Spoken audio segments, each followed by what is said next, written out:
हाँ बेटा, एक मुकदमे का अक्सर प्रश्न पत्रों में दिखाई पड़ते हैं और वह है स्टेट ऑफ यूपी बनाम देव मन उपाध्याय। ये वो मुकदमा है जहां एविडेंस एक्ट के संबंधित कोई भी अगर वो बात आती है तो ये दिखाई पड़ता है। तो ये section number 8 Indian evidence act 1872 से रिलेटेड है, जहां है मोटिव, प्रिपरेशन एंड कंडक्ट। देखो बेटा, फैक्ट दो प्रकार के होते हैं, फैक्ट इन इशू और दूसरा कौन सा फैक्ट है? Relevant fact. और एविडेंस एक्ट का सेक्शन नंबर 5 कहता है कि हम लोग फैक्ट इन इशू और रेलिवेंट फैक्ट पर ही गवाही न्यायालय में प्रोड्यूस कर सकते हैं। इसलिए रेलिवेंसी का बड़ा महत्व है। और रेलिवेंसी के बारे में सेक्शन नंबर 6 एविडेंस एक्ट से लेकर सेक्शन नंबर 55 एविडेंस एक्ट में दिया गया। उसमें सेक्शन नंबर 8 बहुत इंपॉर्टेंट सेक्शन है, मोटिव, प्रिपरेशन एंड कंडक्ट। अब इस सेक्शन में क्या क्या रेलिवेंट है, कोई भी कृत्य जो किया गया है और स्पष्ट अल्फाज में कहा जाए तो जो अपराध किया गया है, उस अपराध करने के पीछे मोटिव क्या था, क्या वजह था, क्या उद्देश्य था यह अपराध करने का। प्रिपरेशन यानी उस अभियुक्त ने, उस मुलजिम ने वह अपराध करने के लिए क्या तैयारी। और तीसरा पॉइंट क्या है? कंडक्ट। कंडक्ट को दो भागों में बांट दिया गया। पहली बात तो अपराध करने के पहले का कंडक्ट, इसके बाद फिर सब्सिक्वेंट कंडक्ट। तो ये 3 मुद्दों पर ये धारा रेलिवेंसी की बात करती है, मोटिव, प्रिपरेशन एंड कंडक्ट।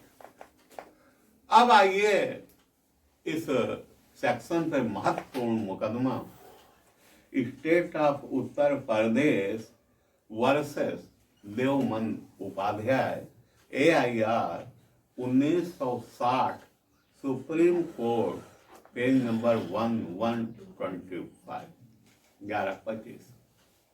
हुआ क्या? ये वाराणसी का मामला है, पहले बनारस नाम से जाना जाता। देवमन उपाध्याय की शादी जब हुई तो जिस घर में इनकी शादी हुई वहां सिर्फ 2 बहनें थी। एक वो लड़की जिससे इनकी शादी हुई, क्या नाम था? दुलारी। और दूसरी उसकी सौतेली बहन, क्या नाम था? सुखदेवी। यानी उस घर में सिर्फ 2 ही सदस्य थे, एक वो लड़की जिससे इनकी शादी हुई दुलारी, और दूसरी वो साली इनकी जिसका नाम था सुखदेव। काफी जमीन थी ससुराल में, तो आधी जमीन तो इनको मिल गई शादी में, आधी जमीन के मालिक। आधी जमीन सुखदेव के पास रही। सुखदेव दुलारी से बड़ी थी, लेकिन उसकी शादी अभी नहीं हुई। तो देवमन साहब ने अपने चाचा महावीर उपाध्याय को वहां रख दिया ससुराल में और कहा कि चाचा आप खेती बाड़ी सब काम देखो। कभी कभी जाते थे वहां की देखभाल करने। तो एक बार इनके चाचा ने कहा कि बेटा एक काम करो, ये जो जमीनियां आधी बची है ना, ये भी लिखा लो। उनका ये कहना था कि अगर नहीं लिखाओगे तो ये तुम्हारे पास से निकल जाएगी जमीन। कारण, कल को मान लिया सुखदेव ने शादी कर ली, जमीन गई। दूसरी बात, शादी नहीं दी थी, मर गई, तो अगर मर गई, जिंदगी क्या भरोसा। तो आधी जो बची जमीन है, इस पे उसके चाचा के लड़के लड़के क्लेम करने लगे, तुम्हारे लिए बड़ा दिक्कत हो जाएगी, बाहरी आदमी तुम। अब अगर भाग गई किसी के साथ तब भी गड़बड़। इसलिए बेहतर होगा कि तुम इस जमीन को अपने नाम करो। इन्होंने दो एक बार कहा, सुखदेव तैयार नहीं, उसके पास और कुछ था नहीं, संपत्ति के नाम से यही जमीन थी, वो नहीं गया। घटना वाला जब टाइम आया तो उस दिन ये ससुराल गए थे, शाम का वक्त था। इन्होंने सुखदेव से कहा कि जमीन तुम रजिस्ट्री कर दो, वो नहीं मानी। इन्होंने दो एक थप्पड़ मारा उसे। खैर बात आई गई हो, गर्मी के दिन थे, शायद मई जून का महीना था। पहले गांव में बेटा मिट्टी के बड़े बड़े मकान हुआ करते थे, औरतें अक्सर आंगन में सोया करती थी, लेकिन काफी जगह होती, और चारपाई वो बांध से बिनी हुई थी, उसी पे सुखदेव सो रही थी। सुबह जब देखा गया तो सुखदेव के जो शरीर था वो कई खंडों में काट दिया गया, खून नीचे भी गिरा था। जमीन कथरी एक होती है ना गांव में, वही बिछाई से बेचारी, उससे खून नीचे तक गिरा था और गिर के जम गया। तो और दूसरी बड़ी अजीब बात थी कि देवमन फरार, देवमन साहब फरार। अब हुआ क्या इस मुकदमे में? भाई पुलिस को इत्तला दी गई, पुलिस वाले आए, उन्होंने मुकदमा पंजीकृत किया। और इसके बाद मालूम जब उनको हुआ कि कल तक थे देवमन मौके पे, आज फरार हो गए। इसके बाद खैर तीसरे दिन देवमन उपाध्याय गिरफ्तार हो गए। कहां से गिरफ्तार हुए? इनके ससुराल के पड़ोस में एक गांव था, वहां इनका दोस्त रहता था। क्या नाम था? महेश। उसी के घर से एक गिरफ्तार। जब इनको गिरफ्तार करके थाने में लाया गया तो पुलिस अधिकारियों ने पूछा कि तुमने क्यों मारा इनको? अब तुम अगर कम थे तो मेरे भागते होंगे। तो उसने जो बयान दिया वो बयान ये दिया कि मैंने सुखदेव को मारा, जमीन के लिए मारा है, और जिस गणासे से इनको मारा है वो गणासा मैंने तालाब में फेंक दिया है। अगर आप मेरे साथ चलें तो मैं भी निकाल के दे दूं। पुलिस वाले इनके पीछे पीछे गए, आगे आगे दौड़ता हुआ गया और झम से कूद के ताला हुआ में से गणास निकाल के दे दिया। वो गणास फिर गणास बरामद हुआ। तो वो गणास फिर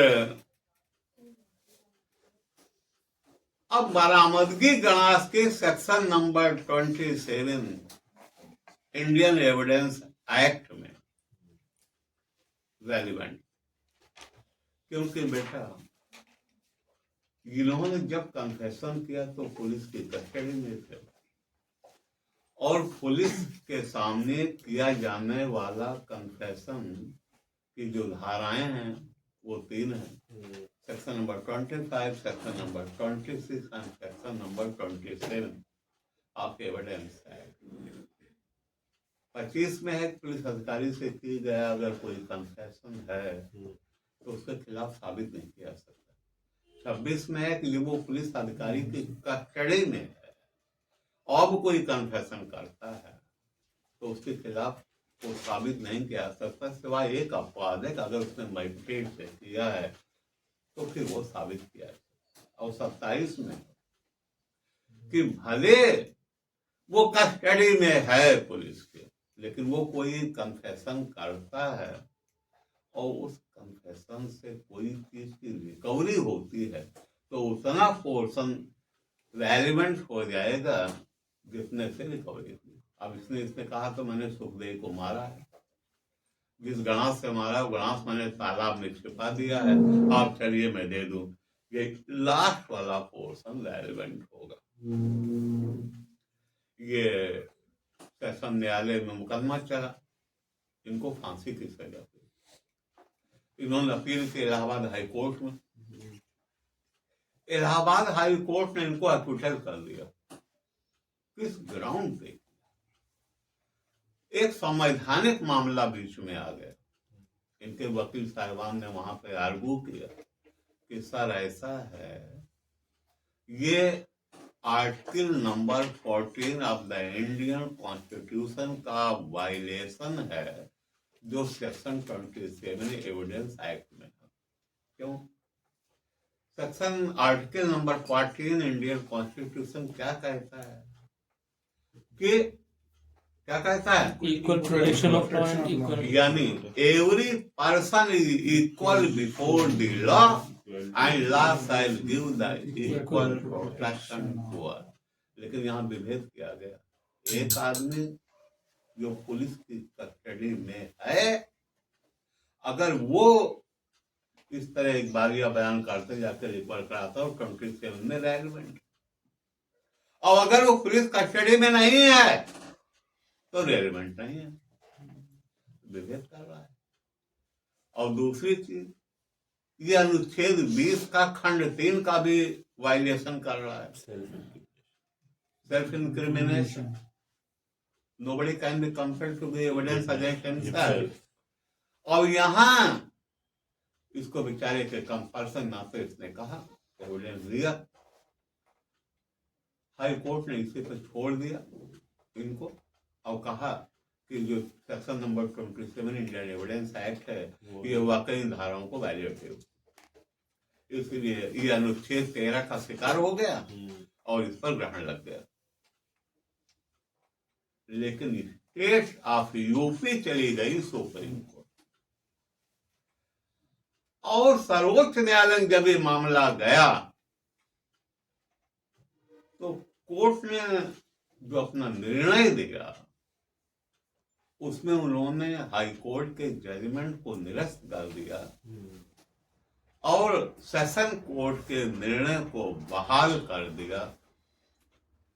उनका क्या? उनका ये कहना था कि क्या ये पहले पॉइंट पे, क्या ये आर्टिकल नंबर 14 का उल्लंघन करता है? कोर्ट ने माना नहीं, क्योंकि वहां भी है कि रीजनेबल डिफरेंस किया जा सकता है। जैसे अगर आप फैजाबाद के लिए आरटीओ ऑफिस में जाएं ड्राइविंग लाइसेंस बनवाने, तो ड्राइवर के लाइसेंस का जो मानक है वो अलग है, और वही अगर हिल एरिया में ड्राइविंग लाइसेंस बनवाएं तो उसका मानक अलग। इसी तरह ये आर्टिकल 14 का उल्लंघन नहीं करता। अब दूसरे बिंदु पर आइए, जिस बिंदु पर हाई कोर्ट ने छोड़ा। सुप्रीम कोर्ट ने कहा कि आप कह रहे हैं कि अनुच्छेद 20 के खंड 3 का उल्लंघन है, वहां शब्द का इस्तेमाल भी है, nobody can be compelled to give evidence against himself. Word आया एविडेंस, सवाल है एविडेंस है। तो बड़े साधारण भाषा में अगर जाना जाए बहुत सरलता से, तो एविडेंस क्या है? It is an statement given before the court upon oath. इसे याद रखना। एविडेंस क्या है? It is an statement given before the court upon court. तो कोर्ट ने पूछा इनके अधिवक्ता गणों से, ये बताइए क्या ये कोर्ट में कह रहे थे? कहीं नहीं था, तो दरोगा जी से कह रहे। अब उन्होंने कहा अच्छा ये बताओ क्या ये शपथ लेकर तब बता रहे थे? तो उन्होंने कहा होगा साहब शपथ लेकर नहीं, तो पुलिस वालों को डंडा दे के बता रहे। तो कोर्ट ने हेल्ड किया it can not be said to be an evidence. तो अनुच्छेद 20 के खंड 3 का तर्क भी बेकार चला गया। तो सुप्रीम कोर्ट ने किया क्या? इसी आधार पर उन्होंने कहा कि धारा 27 इंडियन एविडेंस एक्ट बिल्कुल भी अनकॉन्स्टिट्यूशनल नहीं है, और हाई कोर्ट के जजमेंट को निरस्त करते हुए सेशन कोर्ट के जजमेंट को बहाल कर दिया। अब आप जानते हो बेटा, जब कोई इस तरह का मामला आता है, जैसे हाई कोर्ट ने एप्लीकेशन कर दिया, रजिस्ट्रार से वो तुरंत आदेश की कॉपी गई होगी बनारस के सीजेएम को, ये छूट भी गए होंगे जेल से।